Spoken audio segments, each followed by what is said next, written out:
سے کرے گی، آپ کیا سمجھتے ہیں؟ دیکھیں معاملہ یہ ہے کہ وہ تو ایک ایکسٹریم لیول کا معاملہ تھا. اب اس کے اندر جو آپ دیکھیں کئی جگہ پہ اگر دیکھیں تو ریلیف بھی مل رہے ہیں. ابھی آج بھی 33 لوگ جو ہے کور کمانڈر ہاؤس اور جناح جو ہے ہاؤس اس کے جلاؤ گراؤ کے والے سے جو لوگ تھے ان کی ضمانتیں منظور ہوئی ہیں. کل بھی غالباً کچھ لوگ جو ہیں ان کی ضمانتیں منظور ہوئی ہیں.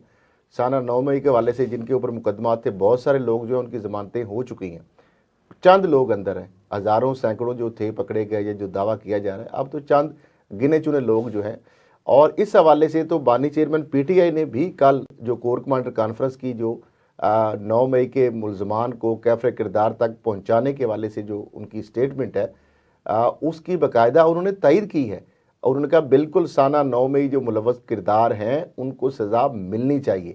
یہ باقاعدہ ان کی جانب سے اس چیز کی انڈورسمنٹ آ گئی یہ ہے. تو تو میں شروع سے سمجھتا ہوں کہہ رہے ہیں نا کہ اس کا فیئر تو ٹرائل اب ہونا چاہیے. یہ ایک خوش آئند بات ہے. دوسری بات یہ ہے کہ جو علی امین گنڈا پور جو وزیر اعلیٰ خیبر پختونخوا ان کا ایک مطالبہ سامنے آنا کہ 9 مئی کے حوالے سے ایک جوڈیشل کمیشن بنایا جائے اور چیف جسٹس پاکستان جو ہے اس کی سربراہی کریں. ان کی سربراہی میں ایک جوڈیشل کمیشن ہونا چاہیے.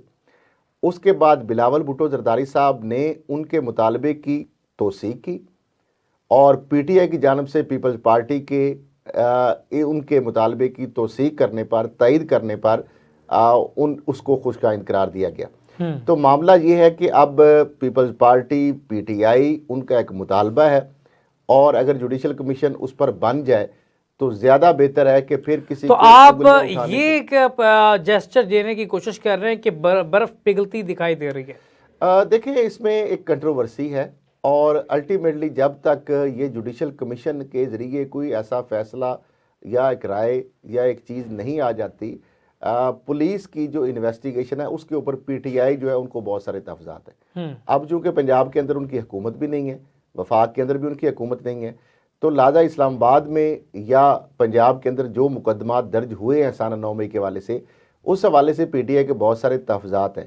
اور اگر جوڈیشل کمیشن جو ہے جس طرح بلاول بھٹو زرداری نے بھی کہا، پی ٹی آئی بھی کہتی کہ دودھ کا دودھ اور پانی کا پانی ہو جائے گا، تو یقینی طور پر جو بھی اس کے اندر ملوث ہیں حقیقی کردار جو ہیں وہ جوڈیشل کمیشن سے بھی بچ تو نہیں سکیں گے. یہی جو عدالتوں کے اندر جو پولیس نے ریکارڈ پیش کرنا ہے، جو جے اے ٹی ریکارڈ پیش کرنا ہے جس کی بنیاد پر ان کو بریت یا سزائیں ہونی ہیں، وہی اگر سب سے بڑی عدالت سپریم کورٹ کے جوڈیشل کمیشن کے سامنے بھی پیش کر دیا جائے گا تو اس میں بھی وہی چیزیں سامنے آئیں گی نا.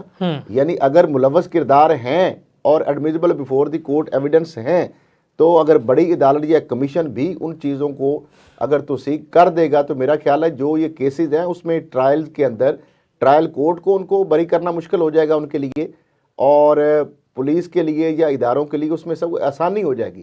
اور دوسری بات یہ ہے کہ جو بے گناہ اگر کوئی لوگ ہیں جن کے خلاف ایویڈنس نہیں ہے تو ان کو بریت میں یا ان کو ریلیز ہونے کے اندر جو ہے اس حوالے سے کافی مدد مل جائے گی. تو بیسیکلی وہ کمیشن کی جو رپورٹ ہوگی میرا خیال ہے اس کے اوپر پھر جو ہے